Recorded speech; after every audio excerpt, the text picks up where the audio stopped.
सगळ्यात पहिला प्रश्न तुम्ही हा स्वतःला विचारा, तुम्ही श्रीयंत्र देवघरामध्ये का स्थापन केलेलं आहे? आपल्यापैकी बऱ्याच जणांनी हे अभिमंत्रित केलेलं श्रीयंत्र आहे, हे सिद्ध केलेलं श्रीयंत्र आहे. तुम्ही देवघरामध्ये याची स्थापना करा, कर्जमुक्ती होईल, तुमचा व्यवसाय चांगल्या प्रकारे चालेल, पैशाचा पाऊस पडेल, तुमची आवक वाढेल, पैसा आकर्षित होईल, या सगळ्या गोष्टी ऐकून देवघरामध्ये स्थापना केलेली असेल. आणि बऱ्याच जणांना त्याचं महत्त्व माहीत असेल, श्रीयंत्र देवघरात स्थापन करण्याचे लाभ काय आहेत हे माहीत असतील, म्हणून त्यांनी देवघरामध्ये श्रीयंत्र स्थापन केलेलं असेल. आणि बऱ्याच जणांना सेवा सांगितलेली असेल की श्रीयंत्र देवघरामध्ये स्थापन करा, त्याच्यावर अशी अशी सेवा करा. बऱ्याच जणांना श्रीयंत्र देवघरामध्ये स्थापन करण्याचे अनुभव सुद्धा आलेले असतील. पण आपल्यापैकी बरेच जण असे आहेत की श्रीयंत्र देवघरामध्ये स्थापन केलेलं आहे, पण ते फक्त केलेलंच आहे, त्याचे आजपर्यंत काही लाभ झाले का? तर शून्य. त्याचे लाभ काय होतात, त्याचे तुम्हाला अनुभव काही आलेले आहेत का? हे सुद्धा शून्य. काही सांगताच येत नाही. कारण का की ते श्रीयंत्र फक्त कोणीतरी सांगितलेलं आहे, कोणीतरी दिलेलं आहे, म्हणून ते देवघरामध्ये ठेवलेलं आहे. असं तुम्ही आयुष्यभर जरी देवघरामध्ये श्रीयंत्र ठेवलं किंवा अजून कोणते यंत्र ठेवायचे असतील तुम्हाला ते ठेवले, तरी सुद्धा तुम्हाला त्याचा काहीच लाभ होणार नाही. आणि सर्वात महत्वाचं दुसरी एक गोष्ट की हे अभिमंत्रित केलेलं आहे, ते सिद्ध केलेलं आहे, म्हणून मी ठेवलेलं आहे आणि मग ते देवघरामध्ये ठेवलं की त्याचा मला फायदा होणार, पैशाचा पाऊस पडणार, असं होणार तसं होणार, तर असं सुद्धा अजिबात काही होणार नाही. आयुष्यभर तुम्ही देवघरामध्ये श्रीयंत्र ठेवा. सगळ्यात पहिली गोष्ट, ही अभिमंत्रित केलेली वस्तू आहे, ते सिद्ध केलेलं श्रीयंत्र आहे. इथे स्वतःला आपल्या घरातले कामं करण्यासाठी आपल्याला वेळ नाही. दुसऱ्या बायका लावून आपण आपल्या घरातले कामं करून घेतो. स्वतःची नित्य सेवा करायला आपल्याला वेळ नाही. दिवसभरामध्ये 11 माळे श्री स्वामी समर्थ जप करावा लागतो, वेळ नाही म्हणून आपण 1 माळ करतो. दिवसभरामध्ये 3 अध्याय आपल्याला स्वामी चरित्र सारामृताचे वाचावे लागतात, आपल्याला 3 होत नाही म्हणून आपण फक्त 1च वाचण्याचा प्रयत्न करतो. आणि तुमच्यासाठी वेळ काढून ज्यांना 100-500 श्रीयंत्र असतील, 100-500 दिवसाच्या वस्तू विकायच्या आहेत, डिस्पॅच करायच्या आहेत, डिलिव्हर करायच्या आहेत, ते तुमच्यासाठी वेळ काढून तुमचं श्रीयंत्र किंवा तुमच्या इतर ज्या वस्तू आहेत ते अभिमंत्रित करतील का हो?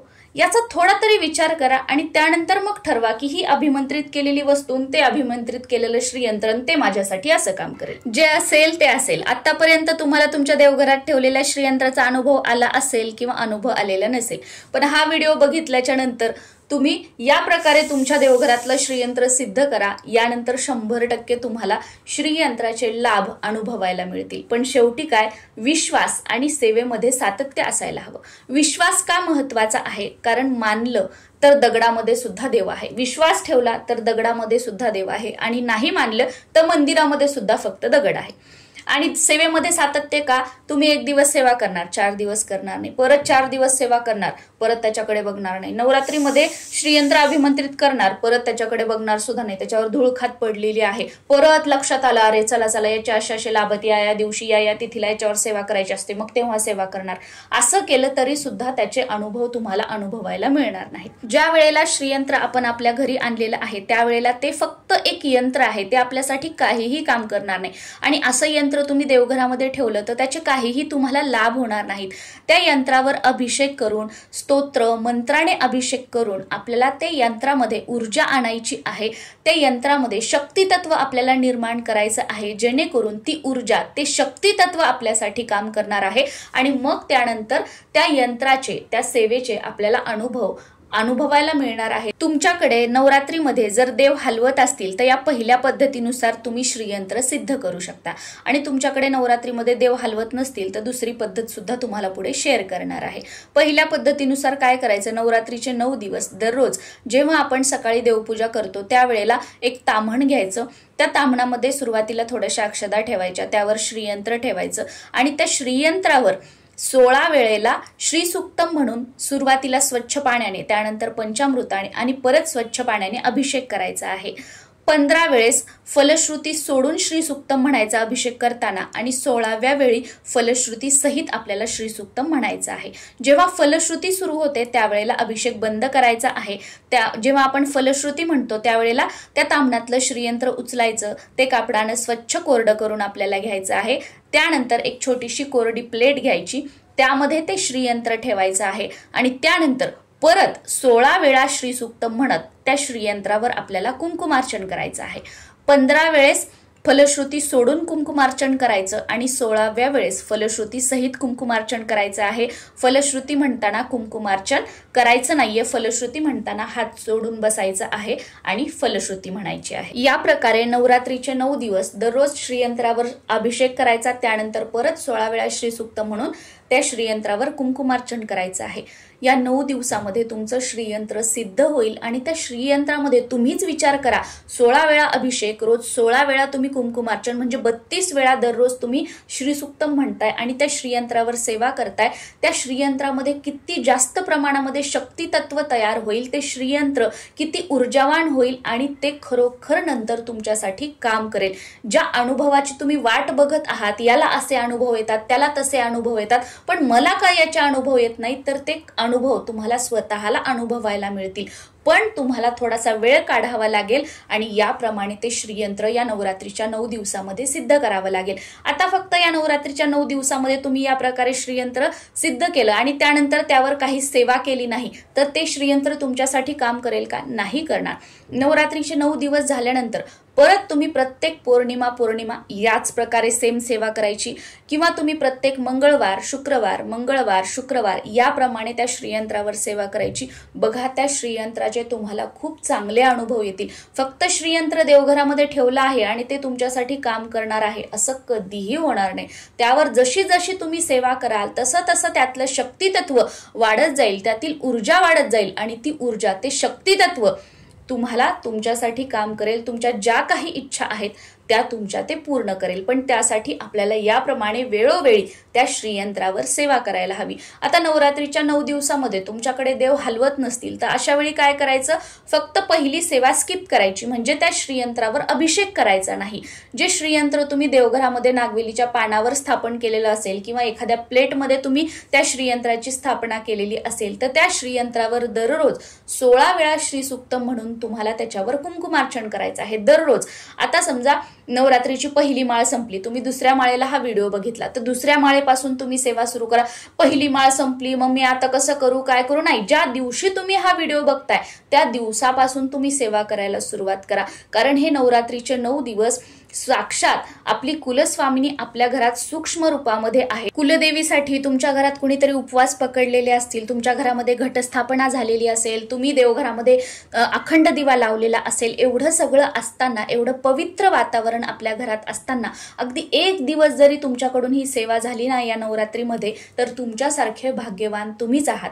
जेवढे दिवस या नवरात्रीमध्ये सेवा होईल तेवढे दिवस करा आणि त्यानंतर मग तुम्ही काय करू शकता की पौर्णिमेपासून या सेवेला सुरुवात करू शकता आणि तिथून पुढे मग तुम्ही 11 दिवस कंटिन्यू याप्रमाणे अभिषेक कुंकुमार्चन करून 11 दिवसामध्ये श्रीयंत्र ऊर्जावान करू शकता, अभिमंत्रित करू शकता, किंवा कोणत्याही मंगळवारपासून शुक्रवारपासून या सेवेला सुरुवात करून तुमचं श्रीयंत्र अभिमंत्रित करू शकता किंवा ऊर्जावान करू शकता, म्हणजे त्याचे अनुभव जे आहेत ते तुम्हाला येऊ लागतील। आणि सगळ्यात मोठा तुमच्या डोक्यातला हा एक भ्रम काढून टाका, श्रीयंत्राची देवघरामध्ये स्थापना केली म्हणजे पैसा आपोआप आकर्षित होणार, पैशामध्ये वाढ होणार, पैसा येणार, पैशाचा पाऊस पडणार, कोणीतरी मला पैसा आपोआप आणून देणार, तर असं काहीही होणार नाही। श्रीयंत्राची आपल्या देवघरामध्ये स्थापना केल्यामुळे आपल्या कष्टाला, आपल्या मेहनतीला नशिबाची साथ मिळते, माता लक्ष्मीची कृपा आपल्यावर होते आणि त्यामुळे जे काही आपण कष्ट करतोय, मेहनत करतोय, त्याचा योग्य तो मोबदला आपल्याला मिळतो। बघा, या जगामध्ये कष्ट तर प्रत्येक जणच करतो, सगळ्यात जास्त कष्ट तर एक मजूर करतो,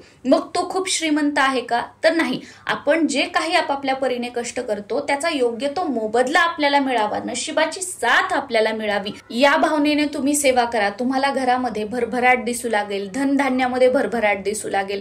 तुम्ही उद्योगधंदा व्यवसाय करत असाल तर त्यामध्ये सुद्धा तुम्हाला हळूहळू ग्रोथ दिसू लागेल। तुम्ही नोकरी करताय तर त्यामध्ये सुद्धा तुमची हळूहळू ग्रोथ होत आहे असा तुम्हाला अनुभव येईल। पण पैशाचा पाऊस पडेल, एकदम कुठून तरी पैसा मिळणार, अचानक कर्जमुक्ती होणार, असं काहीही होणार नाहीये। देव सुद्धा म्हणतो बघा, तुम्ही ही म्हण ऐकलेली असेल, प्रयत्नांती परमेश्वर। जो प्रयत्न करतो त्याचीच परमेश्वर साथ देतो किंवा त्यालाच परमेश्वर साथ देतो. म्हणजे कष्ट हे तर आपल्याला करावेच लागणार आहेत, ते त्रिवार सत्य आहे. या ज्या सगळ्या सेवा आहेत, हे जे यंत्र आहेत, ते आपल्या कष्टाला, मेहनतीला, नशिबाची जोड मिळावी यासाठी आपल्याला मदत करत असतात. आता ही सेवा करत असताना तेलाचा दिवा लावा, तुपाचा दिवा लावा, एखादं लाल फूल असेल, गजरा असेल तर तो श्रीयंत्रावरती अर्पण करा, धूपदीप ओवाळा, हे तर काही सांगायची गरज नाही. कोणती सेवा म्हटलं, पूजा म्हटलं की या गोष्टी तर आपण करतोच.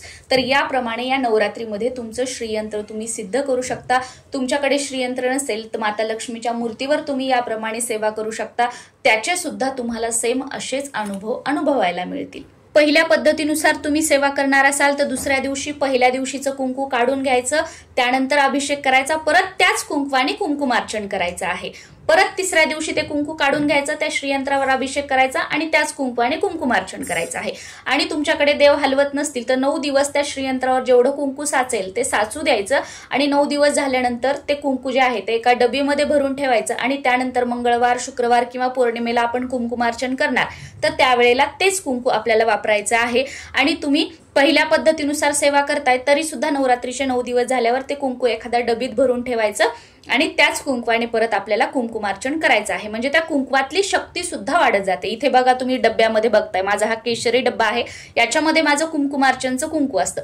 त्याच कुंकवाने मी कुंकुमार्चन करते, परत ते कुंकू जे आहे ते मी या डबीमध्ये काढून ठेवते आणि प्रत्येक वेळी कुंकुमार्चन करताना ते कुंकू वापरते. आणि घरामध्ये जर आपल्या कपाळी कोणाला लावायचं असेल तर हे कुंकू तुम्ही वापरू शकता. एखाद्या शुभ कामाला जाताय तर हे कुंकू तुम्ही कपाळी लावू शकता, किंवा तुम्ही एखादी डील वगैरे करण्यासाठी जाताय, लग्न जमवण्यासाठी जाताय, स्वतःचं घर घेण्यासाठी जाताय, त्या कार्यामध्ये तुम्हाला यश मिळावं असं वाटतं, त्या वेळेला आपल्या कुलस्वामिनीचा आशीर्वाद, माता लक्ष्मीचा आशीर्वाद म्हणून हे कुंकू आपण आपल्या कपाळी लावू शकतो. किंवा एक थोडासा कागद घ्यायचा, त्यामध्ये हे कुंकू टाकायचं, आपली इच्छा बोलायची आणि आपल्यासोबत एखाद्या पर्समध्ये वगैरे बॅगमध्ये हे कुंकू ठेवायचं आणि ते आपलं काम पूर्ण झालं की घरी आल्यानंतर परत देवघराजवळ ठेवायचं. याप्रमाणे सुद्धा या कुंकवाचा तुम्ही वापर करू शकता.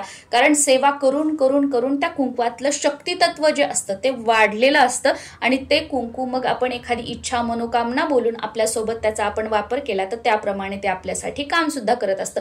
एक आशीर्वाद स्वरूप ते आपल्यासाठी काम करत असतं. आय होप तुम्हाला तुमच्या सगळ्या प्रश्नांची उत्तरं मिळालेली असतील. नवरात्रीच्या 9 दिवसात श्रीयंत्र आपण अतिशय साध्या सोप्या पद्धतीने अभिमंत्रित कसं करू शकतो हे सुद्धा तुम्हाला समजलेलं असेल. पण तरी सुद्धा अजून काही तुम्हाला प्रश्न पडलेले असतील तर खाली कॉमेंट सेक्शनमध्ये विचारू शकता. नक्कीच त्याची उत्तरं देण्याचा मी प्रयत्न करेल. नमस्कार. परत एकदा तुम्हा सर्वांना नवरात्रीच्या खूप सारे शुभेच्छा.